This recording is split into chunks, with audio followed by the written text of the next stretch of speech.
Exu é de Mojibara do Exu. Vi o menino sentado na encruza, perguntei o que é que foi, perguntei o que é que faz. Vi o menino sentado na encruza, perguntei o que é que foi, perguntei o que é que faz. Eu vim aqui despachar feitiço, mas pra cá lugar eu já vou voltar. Eu vim aqui despachar feitiço, mas pra cá lugar eu já vou voltar.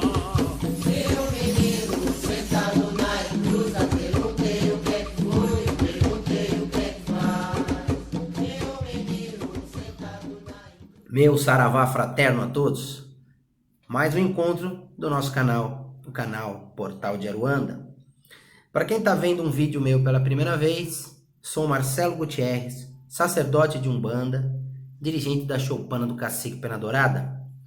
Costumamos aqui colocar sempre temas que são pedidos pelos nossos seguidores lá na nossa fanpage do Portal de Aruanda e aqui também no nosso próprio canal.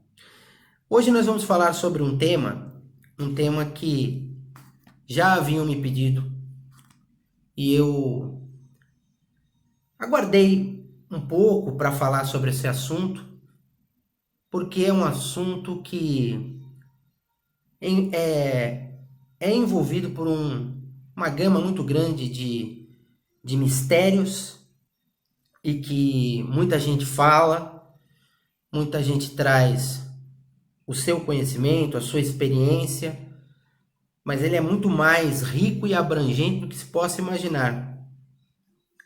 Hoje nós vamos falar sobre Exu Mirim. Quem são essas entidades? Quem são esses espíritos? De onde eles vieram? Por que que eles estão sobre o arquétipo, sobre a essência, a manifestação de Exu Mirim? Eu já vi, ao longo desses 40 anos que eu estou envolvido com a questão da mediunidade, das manifestações mediúnicas, muita coisa se falar sobre Exu Mirim, porém muito pouco provado em cima de determinadas teses que são colocadas a respeito desses espíritos. Os Exus Mirins, a primeiro ponto de se analisar, pertencem no conceito da Quimbanda à tríade que envolve esses falangeiros, essas entidades que compõem, né, a tríade da Quimbanda, sem falar dos maiorais. Estou falando no aspecto das manifestações mediúnicas, que nós vamos ter, evidentemente, o Exu, a Pombagira e o Exu Mirim. Mas o Exu Mirim, no início, né, pelos relatos das pessoas que eu tive a oportunidade de conversar, pelos terreiros que eu tive a oportunidade de passar, pelas literaturas que nós tínhamos a respeito desses espíritos, não havia um consenso, principalmente no passado, sobre esses espíritos no que eles eram. Esses espíritos, eles eram crianças, eles não eram crianças, eles eram escravos dos Exus guardiões, o porquê que eles estavam dentro do contexto? Muitos terreiros não trabalhavam com Exu Mirim. Era uma entidade completamente à margem do sentido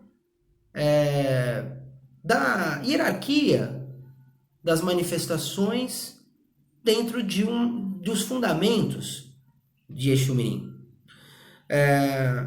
Aí começou a se surgir as pessoas que começaram a procurar entender, né? Os estudiosos, os pesquisadores.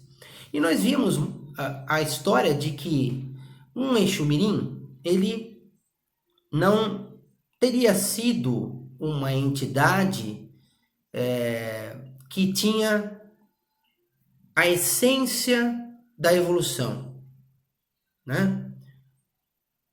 Alguns começaram a trazer literaturas dizendo que ele nunca havia encarnado, que ele pertencia ao campo, ao universo dos encantados. Esse é um ponto. Outros diziam que os espíritos de Exu-mirins, pombagiras mirins, eram entidades lobotomizadas na espiritualidade. O que seria isso? Eles seriam espíritos com alto grau de descenso, de comprometimento de dívidas, de comprometimentos karmânicos, de dívidas, de problemas adquiridos pelas impregnações de quedas e mais quedas durante a trajetória existencial, que esses espíritos eram abarcados pelos Exus, pelas pombagiras, até mesmo pela alta hierarquia, né? E se manifestavam sobre uma lobotomia, ou seja, eles eram infantilizados, né? E ficavam num estado de transe através dessa lobotomia espiritual para que eles pudessem trabalhar como crianças, meio que sem saber o que estavam fazendo, né? No sentido da coisa. E por isso que sempre dizia que um trabalho feito por um Exu-mirim, ele fazia na infantilidade, porém com um conhecimento e uma bagagem enorme de magia, porque eram espíritos de magos negros, magos que ficaram comprometidos pelas influências dos descensos e das quedas, pelas atitudes que tomaram ao longo de várias encarnações. E uma maneira para ser aproveitados pelo conhecimento, eles eram lobotomizados. Aí se tornavam esses espíritos infantilizados, meio dementados até em algumas situações, para poder serem utilizados e depurar as suas dívidas, os seus problemas karmânicos, né? E assim, depois de um determinado momento, ele era... se ressurgia, né? Se retirava a lobotomia e ele voltaria à consciência espiritual. Essa é uma tese que também eu vi. As que mais se falam, né? São essas que a gente nas pesquisas percebe, né? Que eles seriam encantados, que nunca teriam sido espíritos encarnados e eram aproveitados pelas confrarias espirituais que regem a Umbanda, que regem as falanges espirituais, e esses da questão da lobotomia espiritual. Eu vou dizer pela minha experiência, pela minha ótica e pela minha experiência. Eu tenho sérias restrições a trabalhar com Exu-mirim. Não porque eu não confio no Exu-mirim, é porque eu vejo que a maior quantidade que a gente percebe na maior observação, na observação, melhor dizendo, desculpe, retificando, nas observações que a gente faz das manifestações mediúnicas, a gente vê um extravasamento enorme de médiums ainda desajustados, mal sintonizados, extravasando uma série de incongruências deles mesmos, psíquicas, muitas vezes, né? Desordenadas nos seus equilíbrios psicológicos, extravasar em Exu-mirim. Então, eu já vi, com toda certeza, muitas manifestações que não existia Exu-mirim nenhum ali. A gente via, assim, um extravasamento total das faltas de entendimentos do conceito do próprio equilíbrio do médium. E a gente tem que tomar muito cuidado, porque isso daí abre não só uma vazão para a entrada de espíritos obsessores, zombeteiros e quiumbas, como o próprio desequilíbrio do médium, né? Porque se ele não está preocupado com a sintonia, ele vai extravasar nessas manifestações assim. E a gente vê Exu Mirim se manifestando como se fosse verdadeiros espíritos imbecis, né? Que vêm no terreiro para fazer arruaça, para fazer bagunça, né? Como essa tese que também se coloca, infelizmente, que o espírito do Exu Mirim era um menino de rua que teve uma vida desgraçada quando estava encarnado e desencarna e é jogado aí como um espírito marginal, né? O conceito mais estúpido ainda que pudesse imaginar é que a providência divina ia colocar o herê de bonzinho, né? Loirinho, bonitinho, filhinho da mamãe, o herê, né? Ali, aquele anjinho bonitinho, né? E o Exu Mirim, o menino de rua, aquele que era jogado, desprovido de qualquer estrutura, e ele acaba morrendo, desencarnando por uma vida desgraçada que ele teve e vive na espiritualidade a mesma situação que ele vivia. Não acredito, não consigo entender e não me faz a lógica se nós falarmos pelo aspecto da providência divina. Então, o que nós temos que tomar como base é que Exu Mirim não é um espírito de um retardado, desculpe o termo, que fica entrando dentro de um terreiro, andando para lá e para cá, segurando ali um tridentezinho, espetando as pessoas assim, como ele fosse um encapetado, um diabrado, né? Que a gente vê muitos médiuns fazerem isso, e isso irrita a gente quando a gente observa esse tipo de coisa, que submete ao ridículo a religião, submete a entidade que porventura esteja ali tentando trabalhar ao ridículo, a coisas estapafúrdias, né? E como a gente não consegue entender que a espiritualidade perderia o seu tempo de colocar entidades sem o menor entendimento para poder se manifestar no médium de forma esdrúxula, né? Esses espíritos nem sempre são crianças, né? Isso acontece com os herês. Para quem não assistiu ainda uns vídeos meus, eu tenho um vídeo aqui no meu próprio canal que fala também sobre os herês, que nem todos os herês foram crianças, né? E a gente precisa desmistificar essa coisa da superficialidade, né?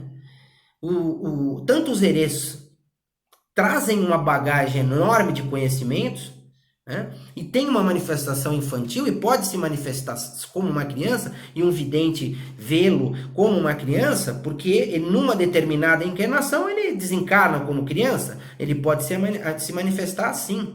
E o Exu Mirim também tem uma conotação um tanto quanto parecida, porém ele tem uma outra bagagem, esse espírito carrega uma outra linha de conhecimento e que ele acaba sendo utilizado para o povo da esquerda, porque vai de encontro com a própria afinidade e a trajetória desse espírito.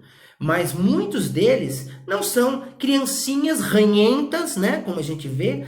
Ele é ranhento, ele come ranho, ele ele come barata, ele come coisas assim estúpidas, ele se manifesta assim daquela forma de um moleque endiabrado, né?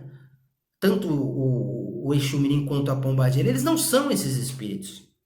Eles têm um propósito muito grande, muito relevante dentro do processo espiritual, né? Não podemos entender e nem poder imaginar, e não acredito nessa tese, que eles são encantados. Me desculpe quem trouxe essa tese, eu não vou citar o nome, eu sei quem é, mas não importa. Eles nunca foram encarnados, nunca foram entidades que encarnaram, são encantados, né? Até porque o conceito da encantaria, ele é um pouco, ele é diferenciado no sentido amplo da coisa, que não cabe nesse vídeo falar sobre a questão da encantaria e também dos espíritos elementais e encantados. Então, não podemos colocar o Exu Mirim nessa conotação. E nem também colocar o Exu Mirim como orixá, como tem também algumas teses que falam sobre isso. Exu Mirim é Exu Mirim. Exu Mirim e Pombagira foram, sim, espíritos que encarnaram com um histórico espiritual de conhecimento muito grande e que são, dentro da afinidade, dentro da possibilidade da organização espiritual que regem tanto a Quimbanda como a Umbanda, esses espíritos são abarcados pelos guardiões Exus, pelo orixá Exu, pela essência que rege todo esse campo comandado por Exu, né? E eles são conduzidos para determinados trabalhos. E ele pode, naturalmente, ser uma criança em apresentação, né? Ele pode ser um adolescente, como pode ser até um adulto, que na sua manifestação ele vai se comportar de uma forma um tanto quanto mais infantilizada, mas ele não pode ser colocado como um espírito de idiota, né? Que vem para fazer arruaça dentro do terreiro. Desculpe quem faz isso, se não gostou do meu vídeo. Eu não estou aqui para agradar nem a gregos e nem a troianos. Eu estou aqui para trazer o meu conhecimento embasado naquilo que eu percebo e naquilo que eu entendo sobre mediunidade ao longo dessas décadas que a gente está aí envolvido com o estudo e com a manifestação e com as coisas espirituais. Eu não consigo imaginar a espiritualidade agindo de forma esdrúxula ou superficial. Existe sim uma subdivisão entre Exu, Pombagira e o Exu Mirim, né? E nesse triângulo o Exu Mirim tem sim uma função, né? Nós vamos ter ali ele se manifestando de uma forma infantilizada, como nós vamos ter Exu Mirim, né? Não se manifestando como uma criancinha. Ele é um Exu Mirim e ele vai trabalhar dentro do campo de atuação que rege essas entidades que compõem as falanges de Exu Mirim. Então isso é muito importante salientar, né? Exu Mirim, ele não é uma entidade comum. Precisa ter entendimento, conhecimento para trabalhar com essas entidades, com bastante conceito, com bastante prudência, para que possam se extrair o verdadeiro poder de manipulação e de ação dessas entidades nos trabalhos espirituais. Senão fica a mesma bobeira que a gente vê, infelizmente, por muitos terreiros, com o herê tacando bolo na cara das pessoas, o herê vindo para ficar lá fazendo cirandinha, o herê não tá para isso, assim como o Exu Mirim também não tá para isso. Né? O Exu Mirim não tá para ficar lá fazendo dancinha, agindo como um boçal, com uma entidade estúpida. O Exu Mirim tem um trabalho relevante dentro do processo, tanto da Umbanda, e como ele está mais para a Quimbanda, né? Assim como os Exus e as Pombogiras. As formas com que se oferenda, como se oferta, como se cultua o Exu Mirim, é muito peculiar. Os Exu Mirins recebem, né, nas suas oferendas, bebidas para o canal de volatização também, porque eles trabalham com a densidade, ele trabalha com a densidade da espiritualidade. Então ele precisa da volatilidade do álcool. Não, imagina se nós vamos falar, pô, mas ele é uma criança que bebe, ele é uma criança que fuma, percebendo a estupidez de algumas manifestações que nós vemos por aí. Entendeu? Então, se ele é uma criança, a espiritualidade é permitir determinados comportamentos? Mas claro que não, né? Então, nós vemos, por conta da magia, por conta da seriedade que existe, tanto da Pombagira como do Exu, nós temos também no Exu Mirim. Então, ele vai utilizar de elementos, né, de canais que são colocados nas suas oferendas para a dissipação das magias. E ele vai entrar, evidentemente, no mistério que ele tem.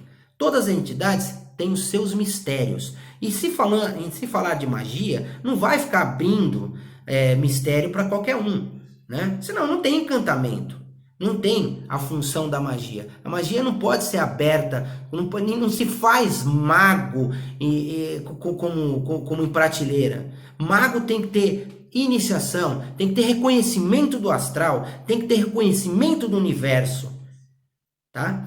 Para ele poder alcançar os canais de ligação com as outras dimensões. E assim, as entidades que são os intermediadores fazem isso. Exu Mirim dentro da potência dele. Utilizando o quê? Os alcoólicos, né? As bebidas voláteis do álcool, junto com elementos adocicados, né? Que são mel, que vai dentro desse processo, e mais os elementos que eles têm. Alguns Exu Mirins utilizam do corte para ele. Alguns Exu Mirins, nos seus assentamentos, são colocados oferendas com bifes, são colocados e arreados para eles. Eu já vi muito isso, e com entidades devidamente incorporadas, né, de forma precisa com os seus médiuns. Então, são utilizados, sim, elementos mais densos com eles, diferentemente do que a gente vê em outras situações. Então, não podemos mudar a essência de Exu. Primeiro ponto, para ser entendido o que é Exu Mirim. A essência de Exu é diferente da essência do povo da direita, do povo que trabalha para a Umbanda. Exu é da Quimbanda, que trabalha para a Umbanda. Essa é a diferença. Então, a gente não pode tirar a essência de Exu. E Exu Mirim, junto com Pombagira e Exu, estão dentro desse conceito. Ok, gente? O caráter desse vídeo aqui não é contestar, não é contra a crença de cada um e o culto de cada um. Né? Cada um tem uma forma de cultuar, cada um tem uma escola, mas a gente precisa entender que certas manifestações, certos comportamentos que se colocam ao redor de determinadas linhas estão descaracterizando demais e está virando mais uma brincadeira, um espetáculo, do que propriamente a essência da manifestação, do que esse espírito assim pelo qual representa. E isso que tem que ser preservado dentro das coisas que envolvem o universo da Umbanda, o universo do Candomblé, o universo das coisas que são relacionadas com as manifestações mediúnicas. Ok, gente? Muita luz a todos.